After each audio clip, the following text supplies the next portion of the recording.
Pesan untuk Denada. Hari ini tanggal 1 Februari 2026.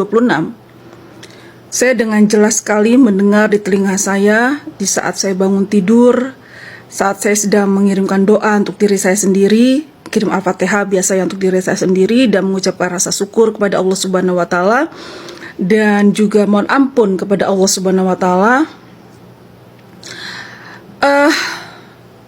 Terdengar jelas di telinga saya. Setelah melewati ujian, orang ini akan mendapatkan berkah rezeki yang jauh lebih besar dari sebelumnya.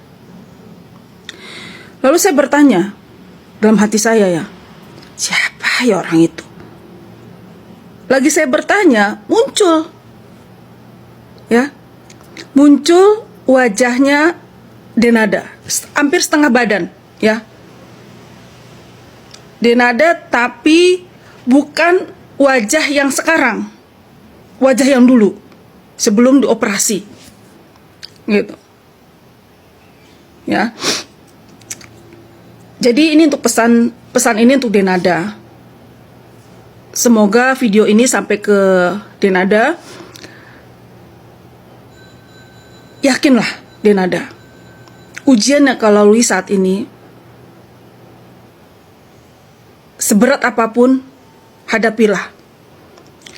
Jangan lupa setiap hari sholat taubat, mohon ampun kepada Allah. Jadi sebelum sholat 5 waktu, sholat taubat dulu. Setiap sholat 5 waktu, sholat taubat, baru sholat 5 waktunya, ya. Mohon ampun kepada Allah. Karena bagaimanapun, kita manusia biasa. Kita semua, ya, manusia biasa, tidak luput itu seorang nabi maupun rasul dalam hidupnya pernah melakukan yang namanya kesalahan dan dosa. Itulah manusia, ya.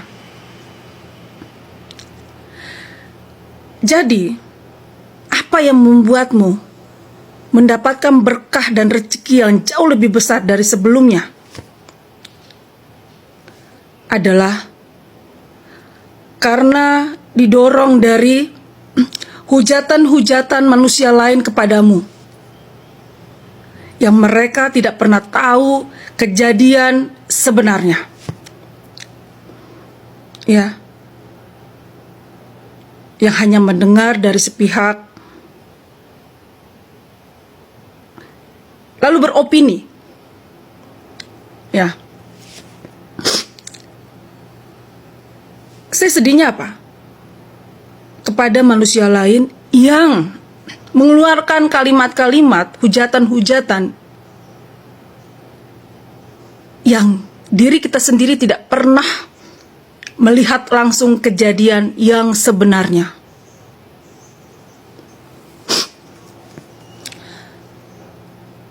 Walau alam, ya.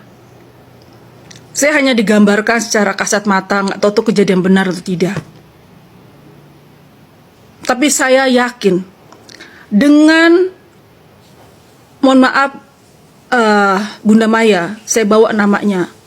Sebenarnya apa yang dikatakan Bunda Maya tentang almarhumah ibunya Denada, tentang bahwa Bunda Maya, ini keluar, ya, saya lihat videonya. Videonya di TikTok terlintas di FYP di saya. Mengatakan waktu pertama kali di Jakarta, ya, waktu dengan mantan suaminya, katanya rumahnya di Pondok Indah itu ngontrak dan dibayarin oleh almarhumah. Artinya sebenarnya itu isyarat dari Bunda Maya bahwa almarhumah sosok yang baik. Dia tidak lepas dari tanggung jawab. Orang lain aja dibiayai, gitu loh. Apalagi yang masih darah dagingnya. Jadi pasti tidak lepas dari tanggung jawab. Itu yang isyarat dari apa yang diucapkan oleh Bunda Maya, ya. Jadi Bunda Maya nggak perlu membela kasus ini, tapi dengan dikatakan hal seperti itu artinya Bunda Maya hanya ingin memberitahukan kepada semua orang bahwa almarhumah tidak lepas dari tanggung jawab, gitu.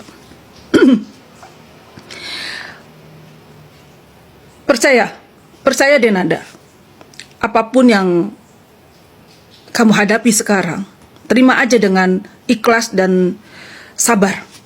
Tadi pesan saya jangan lupa, sholat 5 waktunya sebelum dilakukan, sholat taubat dulu, mohon ampun kepada Allah. Dan kamu akan mendapatkan berkah rezeki yang jauh lebih besar dari sebelumnya. Percaya omongan saya. Dengan keikhlasan kamu menerima hujatan-hujatan dari manusia-manusia lain yang tidak melihat langsung kejadian sebenarnya, itulah yang mendorong kamu mendapatkan berkah itu. Dan ini juga pesan untuk teman-teman semuanya. Coba ditahan jarinya, mulutnya, ya, untuk menghujat, untuk menilai sesuatu hal yang kita tidak melihat langsung kejadiannya. Apalagi ada kata, mohon maaf ya, boikot. Itu boikot artinya rezeki itu nggak cuma di TV, ya. Tapi itu pengaruhnya besar loh di kita yang bicara menutup rezeki orang lain. Itu doa untuk diri kita sendiri loh. Coba pegang omongan saya, benar tidak? Setelah teman-teman yang berucap mengatakan, oh kita boikot aja, kita ini loh, kita ini. Berasa nggak di diri kita sendiri nih yang habis berucap, rezekinya itu kok kayak ketutup gitu, kayak susah. Dan jangan salah satu juga siksaan di dunia melalui kesenangan, tapi dia merasa tidak nyaman hidupnya. Kenapa? Dia susah tidur karena lagi memikirkan, oh besok gue bikin konten apa lagi ya buat menghujat kalimat-kalimatnya, buat mengeluarkan isu-isu, ya kan? Akhirnya dia kurang tidur. Karena hidupnya tiap malam itu dia pikirin tuh sepanjang malam sampai mau pagi dia pikir, akhirnya dia kurang tidur. Terganggulah kesehatannya. Itu yang terjadi. Coba kalau video ini sampai ke kalian yang sedang rutin ya mengeluarkan hujatan-hujatan, video-video ke arah Denada, ada nggak yang saya ucapkan tadi? Ya, setelah berucap kok kayaknya ada kehimpitan dalam rezeki. Tiba-tiba kita sakit. Entah susah dapatkan uang yang tadi udah mau keluar, ketahan. Atau kesehatannya keganggu, jadi kurang tidur karena setiap hari memikirkan gimana mengeluarkan konten. Ya kan?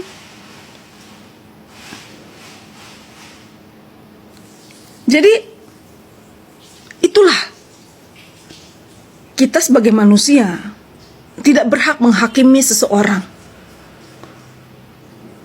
Ya, tidak berhak menghakimi seseorang. Karena setiap manusia punya ujian masing-masing dan punya masalah masing-masing, dosa yang dilakukan masing-masing. Kita tidak berhak menghujat. Ya, kita tidak berhak menghujat. Kita nggak tahu apa yang terjadi sebenarnya.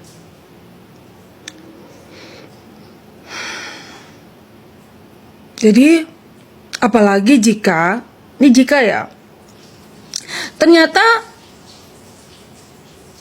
bukan langsung Denada memberikan, tapi Denada memberikan lewat tangan orang lain. Ya, mohon maaf, saya nggak tahu, saya merasakan saya bukan membela gimana ya, tapi ini pesan yang saya dapat. Pesan yang saya dapat di saat saya sedang mengirimkan Al-Fatihah tanpa nafas untuk diri saya sendiri.